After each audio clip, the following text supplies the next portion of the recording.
For those that were living under a rock, can you tell us about Malcolm X? Yes. And then I'm going to follow up. Okay.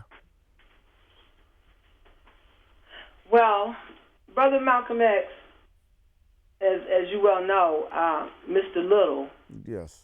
From what I know about him, he was from Omaha, Nebraska, and he led a very, if you say, very humble life and yes, a very hard life. Yes. Of course, we're talking back in the 20s and 30s. Really was bad. The conditions were very bad for the average black man, and so from what I know and what I've read and what I've heard even, Malcolm was the type of man that was a street man, a hustler, and he wound up in jail, which proved to be the best thing that ever happened to him in the end, because that is when and how he elevated himself in order to be able to one day meet the Honorable Elijah Muhammad. Yes, and upon their meeting, the Honorable Elijah Muhammad and him became very close. I dare say that in my understanding, Malcolm was very beloved by the Honorable Elijah Muhammad, and as far as I knew, the feelings were mutual. Yes, however, as time went on, Malcolm did grow up in the ranks, and he became very powerful. And I think because of our sojourn in America, we've only been free now 50-something years. Yes, ma'am. I mean, according to the teachers of the Honorable Elijah Muhammad, we went into slavery in 1555, and 400 years would have put us at 1955. Yes, ma'am. So, the messenger came 20 years before we were so-called supposed to be physically free. Yes, so you have to understand that as still a blind man, as a slave still, yes, especially in the mentality, for a man like Malcolm who came from nothing and all of a sudden be revered by the world, I think it became, he got the big head. I'm going to just be frank. Yes, he just got the big head like most brothers have and over the years. And even some sisters, they get the big head once they get a little notoriety. Yeah. Well, and I think with that, Malcolm allowed himself, as the Quran say, he allowed himself to be whispered by the slinking devils in his ears. Yes. And thought more of himself than what he was. Yes, ma'am. But, the wonderful thing about that is that if you know the history of the Nation of Islam and you were blessed to be a part of it, yes, ma'am, you know that the culprit, the Don, the real gangster, yes, the master pupper, yes, the master, how you say it? The puppet master, yes, thank you. The puppet master was really War of Dean Muhammad. Oh, excuse me. You know what, N.O.I. Muhammad that does a show in Chicago has said the same thing. But go ahead. I just wanted to add that. Okay. All praise is due to Allah. That's good that he sees that. Yes, yes.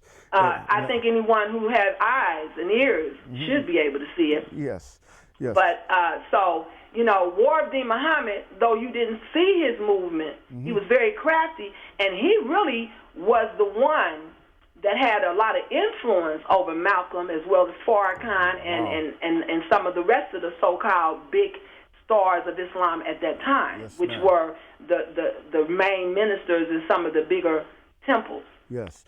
Now, and so he tricked Malcolm. He tricked Malcolm into making a move on the messenger, and after Malcolm made that move, then he truly grew to regret it. Wow. You can listen to his voice and audio about that on Lance Shabazz's show. Yes, yes. I think it's on. It's on YouTube. It's on YouTube. I subscribe to him on YouTube. Right. It's on YouTube. I think it's around the 114th YouTube tape that Lance Shabazz did. You can find that on there, where Malcolm, was talking about how he wrote a letter to the messenger because he really was sorry. He wanted to get back in the nation, and he wanted to, make his amend. He wanted to amend with the messenger. But he also went as far as saying that if the messenger never got his letters and never really knew that he was sorry and wanted to be back with him, it would be because of the honeycombed hypocrites around the messenger that would have not allowed him to get his letters through. And I believe it's because they knew once Malcolm humbled himself and asked for forgiveness and was forgiven, like War of Muhammad was so many times, that he would have rose back up in the ranks, and then therefore that would have put a lot of people out of the ability to have a position in the nation, because Malcolm truly was a very elegant orator. Excuse me, you know what, within the Nation of Islam, and I know absolutely nothing about the inner structure and the protocol of the Nation of Islam. I want to make that perfectly clear. Do you think that there were people within the COINTEL program, okay, and that planted seeds to make people envious against Brother Malcolm? I'm talking about. What I would say is that it would be obvious to me from the outside looking in, even to think that, because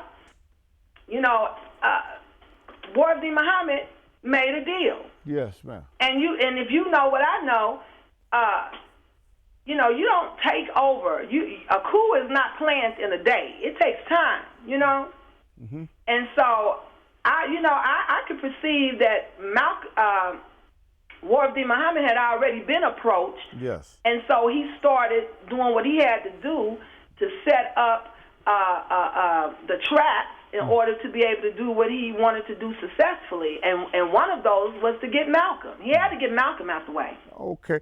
Now getting Malcolm out the way then allowed him to be the puppet master over the rest of the brothers and sisters, because a lot of them were caught up into personalities, and since War of Muhammad was the messenger's son, you know how that goes. Yes. But Malcolm, see, that didn't bother Malcolm in as much as his job that he was doing as a minister. Okay. However, I do think he had a lot of respect for War of Muhammad as the son of the messenger, and so therefore he also fell into that trap of personality worshiping. Yeah. Minister Farrakhan was Islam at that time too, but I understand. But he didn't come in until 1955. Okay. Now I want to ask you now. Malcolm X made a statement about Kennedy when he got assassinated. Okay, and the Honorable Elijah Muhammad was despondent. He didn't like it. And why is that? In Malcolm X made words of truth. Why? Why would he silence him? I'm talking about publicly and not pull him to the side and say, we're going to talk about it. Why did No, brother. Yes, sir. No, brother. It wasn't that the messenger did not like what he said. I mean, the messenger is a very wise and honorable and superior thinking man. He did not deal with emotions. Okay. It was not that he did not like what Malcolm said. He just did not like that Malcolm did not obey his direct order. Okay. Malcolm was not the only minister that was told not to have any comment about President Kennedy getting assassinated. Making a statement that it's just a matter of chickens coming home to roost for those that don't know. And the fact that Malcolm made that statement, it went around the world, not just that he had said it, but that a minister in the Nation of Islam under the leadership of the Honorable Elijah Muhammad had said it.